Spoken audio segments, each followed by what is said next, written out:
नमस्कार, मी राहुल कुलकर्णी. एनडीटीव्ही मध्ये तुमचं स्वागत. पुन्हा एकदा तीच विनंती, आमचं युट्यूब चॅनल सबस्क्राईब करा, बेल आयकन दाबा, कारण आम्ही जे काही व्हिडिओ पोस्ट करतो आहोत ते पोस्ट केलेले तुम्हाला तर कळायलाच हवेत आणि शेवटपर्यंत व्हिडिओ पहा.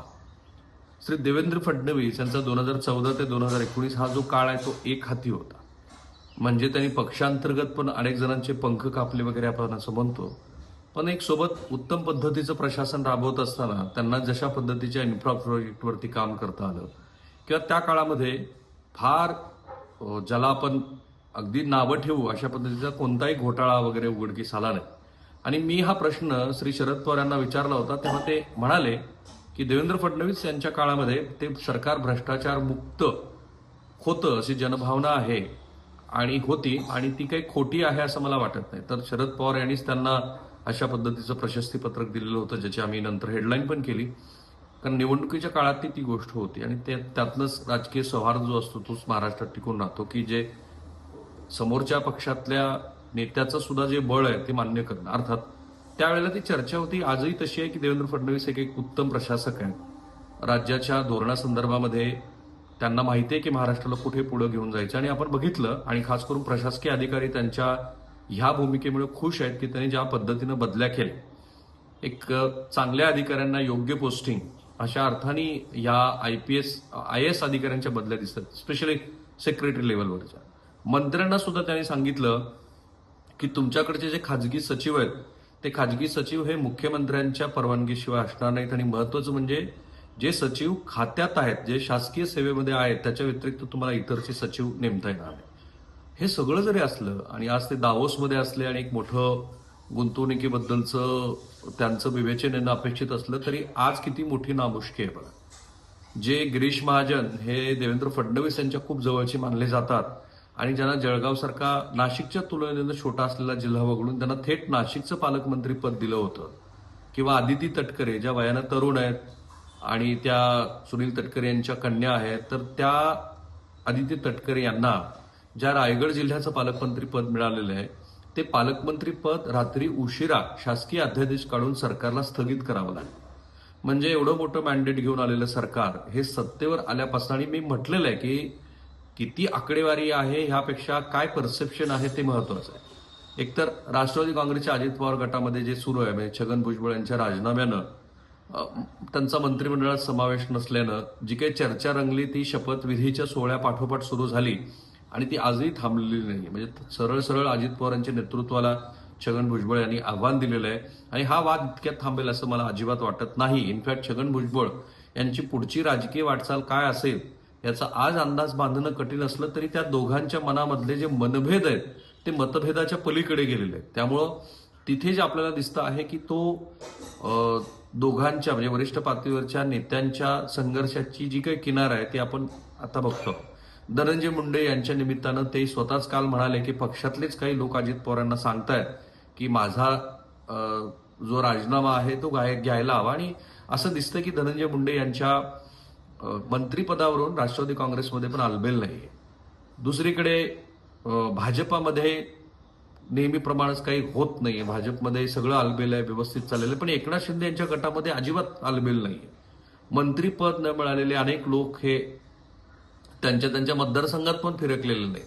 आता काल बघा, भरत गोगावले हे त्यांना मंत्रिपदाचा लाभ झाला, पण भरत गोगावले ह्यांच्या ST महामंडळाच्या अध्यक्षपदाच्या काळातल्या घेतलेल्या निर्णयांची चिकित्साच देवेंद्र फडणवीस यांनी करायला सुरुवात केली.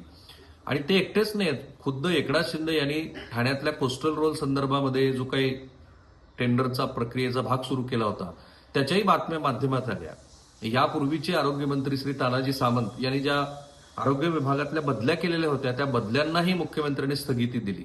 म्हणजे हे जे क्लीनअप मिशन आहे ते मिशन सुरू असल्यामुळे त्याच्या माध्यमात बातम्या येतच होत्या. परंतु भरत गोगावले यांचं रायगड जिल्ह्यावरती असलेलं प्रेम, म्हणजे पालकमंत्री होण्याची त्यांची किती मनीषा आहे ती काही साध्य झाली नाही. आणि त्यानंतर मग त्यांच्या समर्थकांनी काल राष्ट्रीय महामार्गावरतीच टायर वगैरे जाळले, आणि पुन्हा गुलाबराव पाटील यांनी दादा भुसे, माझ्या मते आत्ता एकनाथ शिंदे यांच्या गटात असलेल्या मंत्र्यापैकी एक आश्वासक चेहरा दिसतोय दादा भुसे यांचा, कारण त्यांनी शांतपणे शिक्षण विभागातल्या सगळ्या गोष्टी समजून घ्यायला सुरुवात केली आहे. CBSE पॅटर्नच्या धर्तीवरती महाराष्ट्रातल्या शालेय शिक्षणामध्ये काही बदल करता येतील का ह्याबद्दल ते मंडळींशी बोलतायत आणि तो एक गोष्ट चांगली आहे. कारण महाराष्ट्रामध्ये आजवर जेवढे जेवढे शिक्षण मंत्री झाले ते ह्यानं त्या कारणामुळे वादग्रस्त झालेले आहेत. म्हणजे मागचे शिक्षण मंत्री हे काम न करण्याच्या कारणामुळे वादग्रस्त ठरलेले होते. शेवटपर्यंत त्यांनी बहुतेक वेळेला काम करण्याच्या त्यांच्या पद्धतीत काही सुधारणा केलेल्या आहेत, त्याचा त्यांना फटकाही बसला असं दिसतंय. आता पुन्हा असं दिसतंय की दादा भुसेंना, जे स्वतः मालेगावचे आहेत, त्यांना नाशिक जिल्ह्याचं पालकमंत्रीपद न देता त्यांना विदर्भातल्या जिल्ह्यातलं पालकमंत्रीपद दिलंय आणि त्याबरोबर भरत गोगावलेंना संधी मिळाली नाही. तर ही गोष्ट ही गुलाबराव पाटलांनी जाहीर बोलून दाखवली की ज्या गुलाबराव पाटलांकडे सध्या जळगावचं पालकमंत्रीपद आहे. आणि म्हणून सरकारवरती नामुष्की एवढी आली की 2च दिवसापूर्वी झालेल्या नियुक्त्यांना स्थगिती द्यावी लागली. मला खात्री आहे की श्री देवेंद्र फडणवीस म्हणतील की अशा गोष्टी सरकारमध्ये होत असतात वगैरे वगैरे. पण ह्या सगळ्यांची गोळाबेरीज जी आहे ना, ती गोळाबेरीज ही आहे की देवेंद्र फडणवीस यांच्यासाठी 2014 ते 2019 ह्या काळातला त्यांचा जो कारभार होता तसा कारभार ही परिस्थिती असणार नाही. त्यांना सरकार चालवताना कदाचित पक्षांतर्गत काही फारशा आव्हानांना सामोरं जावं लागणार नाही, परंतु त्यांना आपल्या सहकारी मित्रांना बरोबर घेऊन चालताना मात्र मोठ्या अडचणीचा सामना करावा लागणार आहे. कारण शिवसेनेच्या मंत्र्यांच्या कार्यशैलीमध्येच मोठे प्रश्न आहेत आणि 2014 ते 2019 काळामध्ये तुलनेनं अत्यंत कमी महत्वाची खाती देऊन तशी भाजपनं शिवसेनेची बोळवण केली होती. आत्ता तशी परिस्थिती नाही. म्हणजे मुंबई शहराचं पालकमंत्रीपद किंवा ठाणे शहराचं पालकमंत्रीपद श्री एकनाथ शिंदे यांच्याकडे आहे आणि तिथे आता महानगरपालिकांच्या निवडणुका होणार आहे. एकनाथ शिंदे यांच्या आधीच्या मुख्यमंत्री पदाच्या कार्यकाळामध्ये प्रशासन पुरतं ढेपाळलेलं होतं आणि अनेक निर्णय हे वादग्रस्त आहेत. खरं म्हणजे त्याची सगळ्याची चौकशी झाली. आताच पुण्यातल्या माध्यमात बातम्या आहेत की पुणे शहरातल्या अनेक रिझर्व्ह केलेल्या भूखंडांना डिरिझर्व्ह करण्याची जी प्रक्रिया केली आणि अनेक लोकांनी त्याला विरोध करून सुद्धा ती प्रक्रिया पुढे ब्लॅटंटली राबवली, तर आज नाही तर उद्या ह्या संदर्भामध्ये न्यायालयीन चौकशा होणारच आहेत. न्यायालयीन पिटिशन्स बनतील. त्याचा फार काही परिणाम जरी होणार नसला तरी शिवसेनेच्या कार्यकाळामधला त्यांच्या मंत्र्यांचा जो मंत्रालयीन कामकाजातला वावर आहे कायमच चर्चेचा विषय. तो अगदी 95ला पण होता मध्ये, तेव्हा ते शिवसेना आणि भाजपमध्ये एकत्रित होते तेव्हाही होता आणि तो पुढेही असणार आहे. त्यामुळे देवेंद्र फडणवीस 0.0 जे काही होतं सुरुवातीचं, म्हणजे 0.0 म्हणण्यापेक्षा देवेंद्र फडणवीस त्यांचा पहिला कार्यकाळ आणि आत्ताच्या कार्यकाळामध्ये खूप फरक असणार आहे. आणि या सगळ्याचे परिणाम ना महाराष्ट्राच्या एकूणच विकासाच्या वाटचालीवरती होत राहतील. कारण एक देवेंद्र फडणवीस किंवा अजित पवार हे वेगळ्या पद्धतीने प्रशासन चालवण्याचा प्रयत्न करतील आणि अजित पवार यांच्याच खात्यातले मंत्री आता, कारण श्री धनंजय मुंडे यांच्याच कार्यकाळामध्ये कृषी मंत्री म्हणून त्यांनी घेतलेल्या निर्णयांची चिकित्सा मुंबई हायकोर्टाच्या नागपूर खंडपीठानं सुरू केलेली आहे. त्याच्यातही फार काही होणार नाही. कारण आता जसा भाव त्यांनी घेतलाय की कुणीही उठेल आणि राजीनामा मागेल तर काय राजीनामा घ्यायचा का, ही जरी गोष्ट राजकीय दृष्ट्या बरोबर असली तरी परसेप्शनच्या दृष्टीनं एवढं मोठं मॅन्डेट घेऊन आलेलं सरकार हे सतत वादग्रस्त बनत चाललेलं आहे. आणि आज ह्या सरकारला विरोधी पक्षाचं बळ पुरेसं नसल्यामुळं आणि काँग्रेस पक्षामध्ये संपूर्ण चिडीचूप असल्यामुळं राष्ट्रवादी काँग्रेसचा शरद पवारांचा गट कधीही पूर्णपणे विघटित होईल अशी शक्यता असल्यामुळं आणि उद्धव ठाकरे यांच्या समोरचे चॅलेंजेसच खूप वेगळे असल्यामुळं विरोधी पक्षामध्ये फारसं बळच उरलेलं नाही. आणि अशा काळामध्ये माध्यमं, सोशल माध्यमं आणि लोकांचं परसेप्शन या बळावरती सुद्धा हे सरकार अडचणीत येऊ शकतं, सतत चर्चेत राहू शकतं.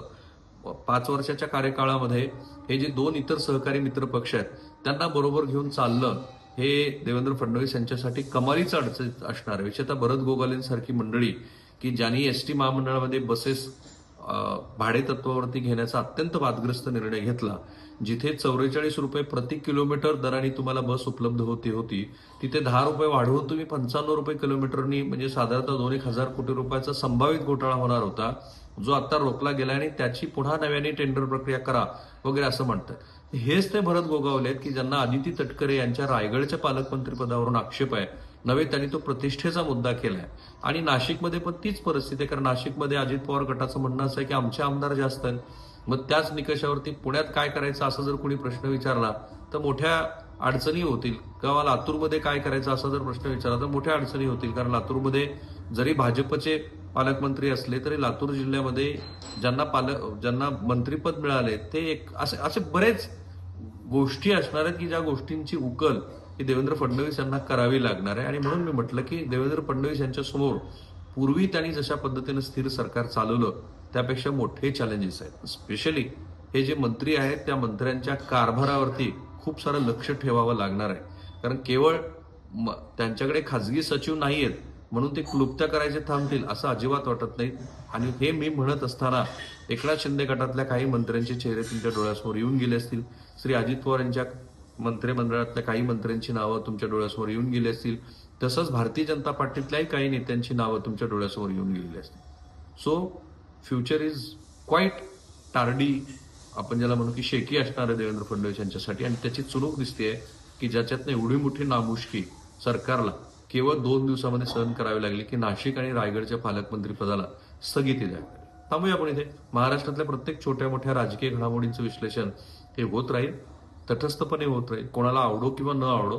परंतु याची आत्ता महाराष्ट्राला खूप गरज आहे. ज्या पद्धतीचा विरोधी पक्ष आहे, ज्या पद्धतीनं सोशल मीडियावरती पण दोन्ही बाजूने एकारलेपणा आलाय आणि माध्यमातलीही अनेक मंडळी विभाजित झालेली आहेत, त्यावेळेला ह्याची जास्तच गरज वाटते. म्हणून पुन्हा तीच विनंती, आमचं युट्यूब चॅनल सबस्क्राईब करा. एनडीटीव्ही सगळ्या सोशल मीडिया प्लॅटफॉर्मवरती आहे. बेल आयकन दाबा आणि व्हिडिओ कृपया शेवटपर्यंत पहा, कारण त्याच्याशिवाय आम्हाला काय म्हणायचंय ते तुम्हाला कळणारच नाही. थांबूया.